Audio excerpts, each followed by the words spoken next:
많이 들으셨을 거예요. 우리가 이제 결혼을 하거나 남녀 관계를 다룰 때 고신살이니 과숙살이니 막 그런 얘기들을 들어보셨을 겁니다. 고신살은 무엇고 과숙살은 무엇인지 좀 살펴보실 텐데, 우리가 많이 들었지만 이거를 나쁜 쪽으로 활용을 하거나 이럴 수가 있거든요.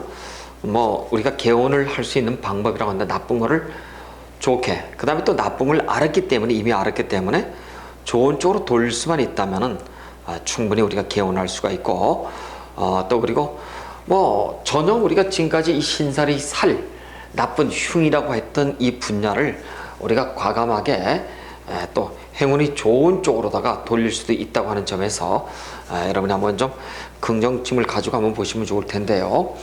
고신 과숙살은 무엇인지 대해서 한번 좀 살펴보시도록 하겠습니다.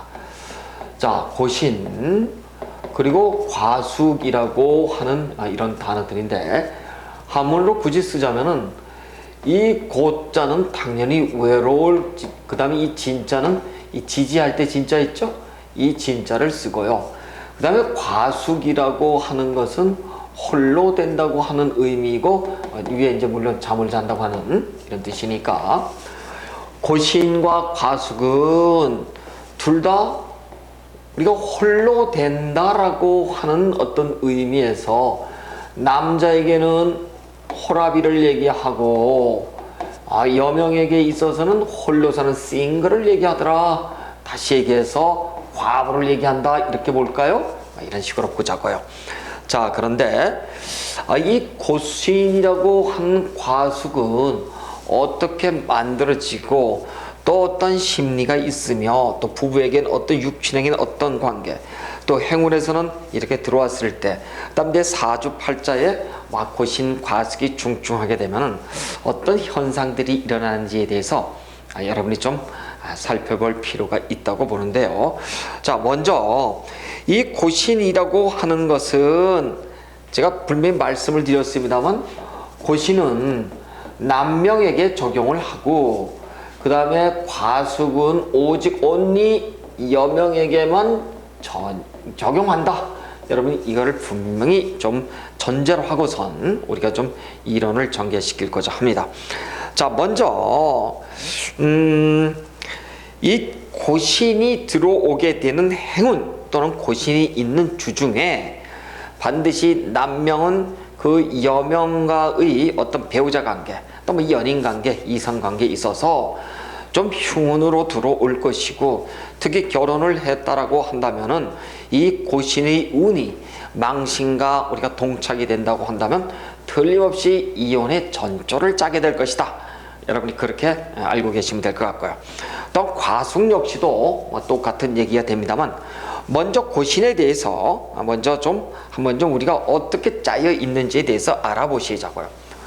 고신은 이 구조가 이렇습니다. 구조가 방합 구조로 이루어져 있어요.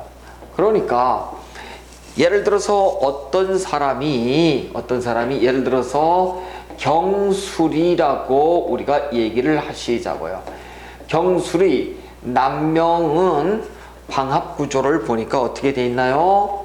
방합 구조니까 신, 유, 술 자체가 그렇죠. 하나의 방합으로 돼 있죠. 이 방합 구조에 있어서 이렇게 뒤에 오는 녀석, 그 다음에 앞에 오는 녀석, 신유술 사고 뒤에 오는 것은 반드시 사생이 들어오고, 신유술 요 사생 우리가 이걸 지살이라 그래. 거지장화 그랬으니까, 그렇죠? 지살 앞에 놓이는 녀석은 사고라고 얘기를 하는데, 우리는 지금 이 사고의 영역을 과수, 이걸 여명의 입장에서 보고, 사생은 바로 이걸 우리가 고신 이렇게 얘기를 하는데, 이걸 남명의 입장에서 본다, 이런 뜻이죠. 그러니까 이 경술이라고 하는 사람은 예를 들어서 사생이 어디에 놓여 있나요? 사생은 당연히 인신사이니까 술 뒤에 오는 것이 반드시 해밖에 없죠. 그렇죠? 요 해운에 이 사람은 고신이 든다, 이렇게 얘기를 한답니다. 자, 고신이라고 얘기하는 것은, 선생님 이 고진 아니에요? 진짜요? 이렇게 썼네, 그렇죠? 진짜가 아니라 저렇게 남명이 홀로 된다고 하는 의미에서 살게 되면 지지의 진짜가 아니라 어떻다고요? 지지의 진짜가 아니라 그냥 신자로 발음을 한다. 이렇게 보시면 될 것 같아요. 그래서 이렇게 고신이 해수가 들어오는 행운에 남명들은 자칫해서는 고신 즉 홀로 살게 될 그렇게 해서 해수가 들어오면 여러분 반드시 어떻게 되나요? 무슨 남자들이 홀로 살게 되나요? 그렇진 않죠. 자, 그런데 문제는 뭐냐면 요 해수라고 하는 녀석은 지금 우리 사생이죠. 그렇죠? 사생은 인, 신, 사, 해예요.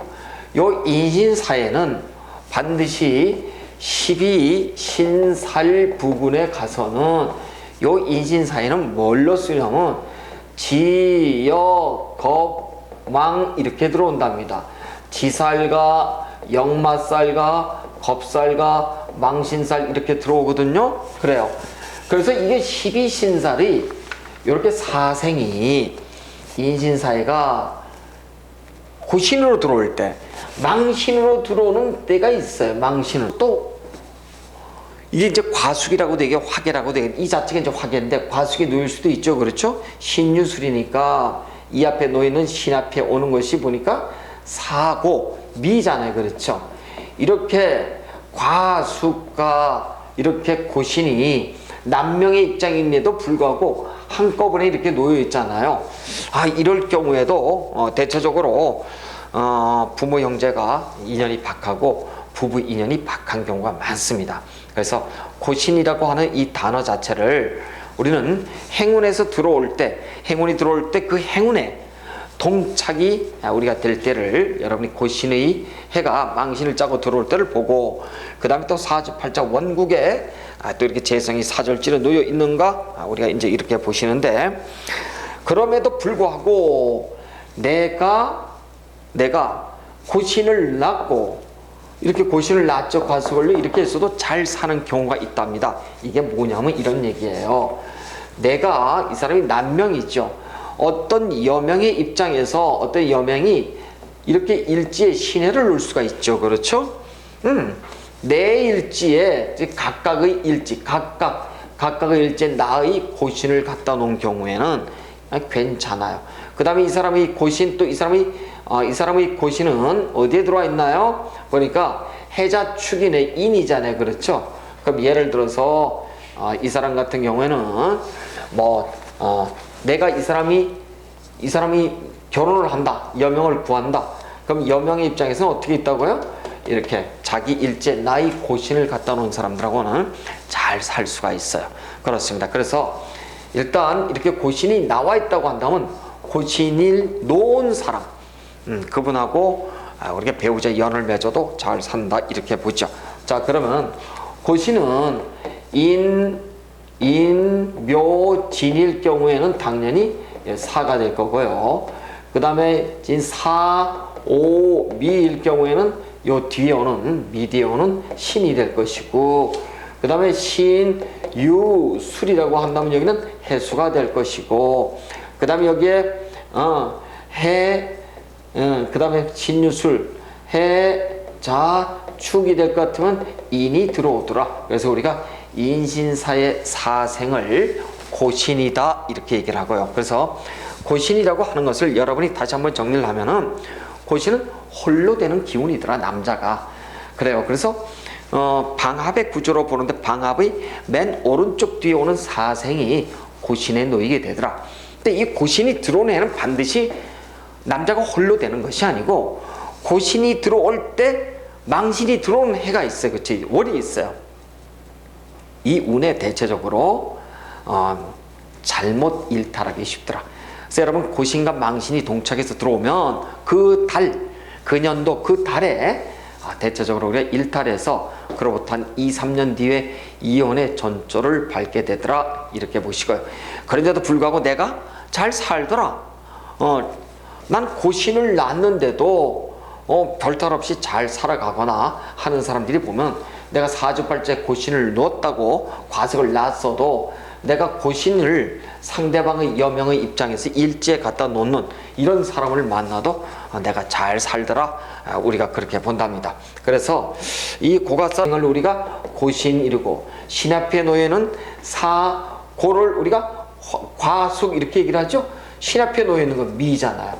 이렇게 미까지 이렇게 과숙이 놓여있더라고 한다면 화계가숙이 같은 사주팔자 내에 동착이 돼 있구나 이렇게 얘기를 하죠. 동주한다 이렇게 얘기를 하죠. 여러분 화계가숙을 놓은 이런 여명의 사주팔자의 일생은 말이에요. 대체적으로 팔자가 다단하답니다. 여러분 진술충미를 사고를 이렇게 화계가숙으로 놓잖아요. 대체적으로 내가 가주예요. 여명 스스로가 벌어서 여명 스스로가 생계를 책임져야 될 할 만큼 관의 상태는 아주 나쁘더라 이렇게 얘기한답니다. 여러분 이 관을 곳 속에다 집어넣어 놓잖아요. 그러면 대체적으로 사람들이 구두쇠 심리도 강하고 그리고 아주 악바리근성 아주 성실근면하게 돈을 벌려고 하는 심리가 대단히 강해요. 근데 그건 심리된 얘기고 가장 중요한 건 육친의 안위에 대한 문제입니다. 그 육친 중에서도 뭐 자식하고 남편이죠. 여명은 자식하고 남편이 다 어디 들어와 있다고요? 곳 속에 놓여 있더라. 그래서 대단히 팔자가 육친으로서는 자식하고 남편의 덕을 참 기대하기 힘든 이런 사주팔자인데 단지 그러면은 이 운, 즉 과숙의 운이 들어온다. 이 병술의 입장에서는 과숙이 보니까 미토운이죠. 그렇죠? 미토운에 과숙이 들어오면은 어떻다고요? 더욱더 멜랑거리해지고 더욱더 외로워지고 슬퍼진답니다. 여러분 화계가숙이 많은 사람들의 특징들이요. 선을 많이 봐요. 선을 많이 보고 이 남자 저 남자를 고르려고 한답니다. 고르는데 처음에는 그렇지만 어떻던가요? 마지막에는요. 내 눈에 역시 콩깍지가 있어서 고되지도 않아요. 되게 보니까 술, 축, 그 다음에 미인, 그 다음에 신묘, 그 다음에 오해 이런 것들이 전부 다 우리는 하여튼 지장간이 암합을 한다고 하는데 이렇게 지장간이 암합에 들어올 때 이렇게 과수군이 들어오잖아요. 정신적 영역보다는 실질적으로 이성적 측면에서 사람들은 이혼하기 쉬우죠.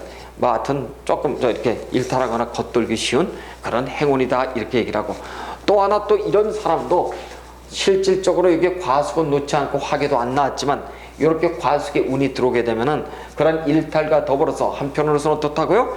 자기가 갖고 있는 현재 종교적인 어떤 관점을 다른 종교로다가 개종하거나 파종하기 쉬운 운 이렇게 얘기한다면 근데 이건 좀 덜하지만 어떤 사람이 완전하게 이렇게 정축이 이어서 이런 사람들 여명에서 화계를 낳죠.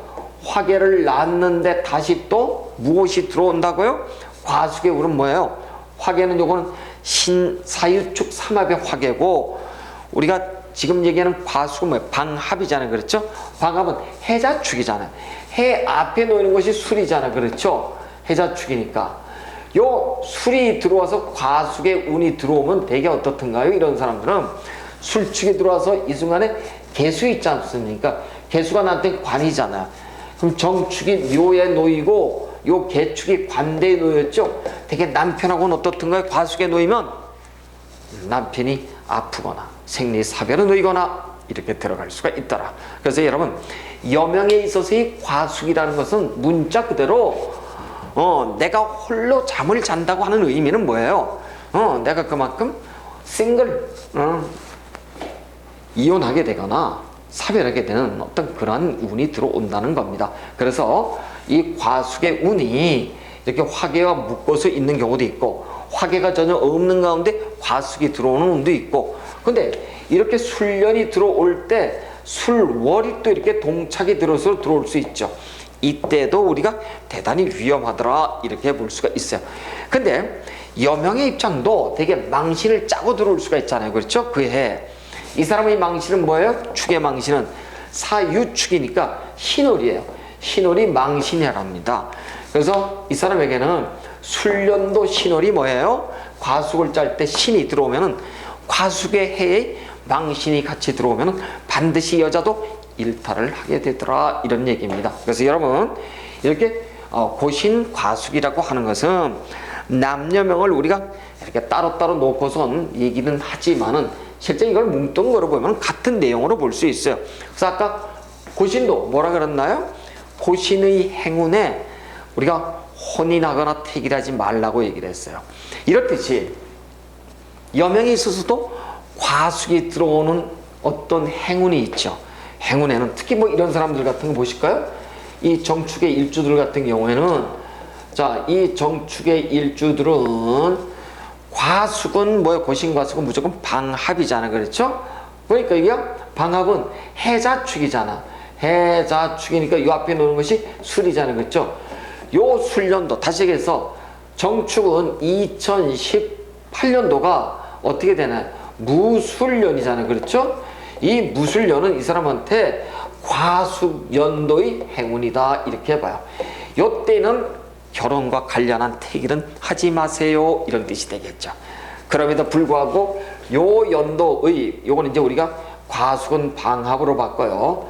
삼합으로 본다는 것이 망신이었어요, 그렇죠? 망신은 보니까 삼합으로 보니까 사유축이네, 그렇죠? 사유축의 앞에, 요 앞에 붙는 거, 그 지장화에서 압청망육이니까 요 앞에 붙는 게 신이잖아, 그렇죠? 2018년 신월에는 뭐예요? 과숙이 망신과 붙어 있으니까 뭐예요? 이번은 일탈하다가는 그 달에 어떻다고요? 망신이 들어와서 그로부터 2, 3년 뒤에 파경 즉 이혼의 위기가 될 수도 있겠구나. 우리는 이거를 벌써 알 수가 있답니다. 자, 이렇듯이 고신 과숙이라고 하는 것은 일단 그 고신이 반드시 들어오고 과숙에 놓여 있다 그래서 반드시 우리가 홀로 되고 이혼하거나 독수공방하거나 이런 얘기가 아니고, 고신의 운, 과숙의 운에 그 달이 들어올 때 망신의 달이 동착하게 됐을 때 우리는 대체적으로 어떻다고요? 그로부터 2, 3년 후에 그런 일들이 벌어지더라, 우린 그렇게 얘기한답니다. 자, 그래서 고신이 되었건 과숙이 되었건 간에 결혼을 어떻게 하라고요? 대체적으로 고신이 많거나 과숙이 많거나 하는 사주들은 대체적으로 결혼을 늦춰라, 이런 뜻이야. 만혼해라, 이런 뜻입니다. 여명의 입장에서 과숙이 많다. 과숙은 진술 충미에 대한 얘기잖아요. 그래서 여명의 입장에서는 무조건 뭐예요? 여명의 입장에서는 이렇게 무슨 많다 이거예요. 이렇게 토가 많다고 하는 건 뭐예요? 과숙이 놓여 있으면서도 화계가 많다고 하는 얘기죠. 그럼 여명은 과숙이 많고 화계가 많다고 하는 것은 그만큼 뭐예요? 관을 고에다가 땅에다가 집어넣었으니까 육친의 흉화가 닥칠 수 있으며, 이것을 미리 암시하고 있으니까 결혼을 언제쯤 하라는 거예요? 늦춰라, 만혼해라, 이런 뜻입니다. 만혼은 제가 38세 이후에 하는 것을 만혼이라고 얘기를 했었어요. 그래서 이런 분들은 조혼하지 말고, 일찍 결혼하지 말고 늦게 결혼할수록 좋더라, 우리가 그렇게 보고, 그 다음에 그러면서도 이렇게 화계가 속에 놓여 있으면서도 과숙이 들어오고 그 행운에 다시 망신이 들어오면 대체적으로 일탈을 할 것이요. 고신 남명의 입장에서도 이렇게 고신에 놓여 있는 사람들은 대체적으로 고신이 인신사해, 사생이에요, 그렇죠? 사생이 들어오는 그 해에 또 망신이 동착하게 되면 대체적으로 팔자소관이 다단해져 가지고 부부관계가 극단으로 치달을 수 있고, 그로부터 망신이 들어오고 2, 3년 뒤에 이혼으로 갈 수 있더라. 우린 이것을 여러분이 잘 아시고요. 그래서 고신 과숙은 항상 세트로다가 여러분이 기억을 하셔야 돼요. 우리가 이제 여러분이 저하고 좀 공부를 하셨습니다만 일주 분석을 해보시면요, 저 뒤에 가시면 도화, 망신, 도망역이라고 있어요. 도화, 망신, 역마 이래서 여기까지는 여명과 여기까지 남명과 관계되는데, 도화망신이 들어오게 되면 대체적으로 여명에서는 이혼, 망신역마가 요때 들어오면 남명도 대개 이혼, 이렇게 우리가 얘기를 하는데, 그러한 것들을 살필 수 있는 중요한 기제가 뭐예요? 고신과숙이다.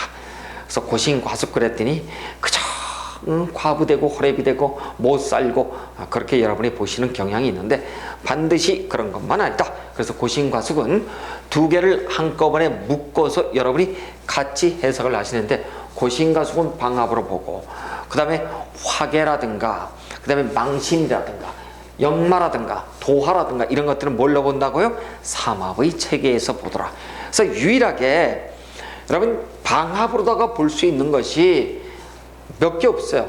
고신과숙의 동태를 살펴볼 수가 있고 또 하나는 뭐예요? 여러분 볼 수 있는 것이 여러분 무슨 삼살방이니 대장군방위 이런 얘기 들어봤죠? 대장군 방위를 볼 때 여러분이 그 수단이 뭐예요? 방합으로 봐요. 나머지는 전부 다 뭘로 보던가요? 전부 다 삼합으로 보더라. 그래서 고신과숙 그 다음에 대장군 방위 요것만 우리가 방합으로 보고 나머지는 전부 다 삼합으로 본다는 것을 잊지 마시길 바랍니다. 자, 그래서 고신과숙에 대해서는 뭐 대충 이렇게 말씀을 드렸어요. 혹시 질문 있으신가요?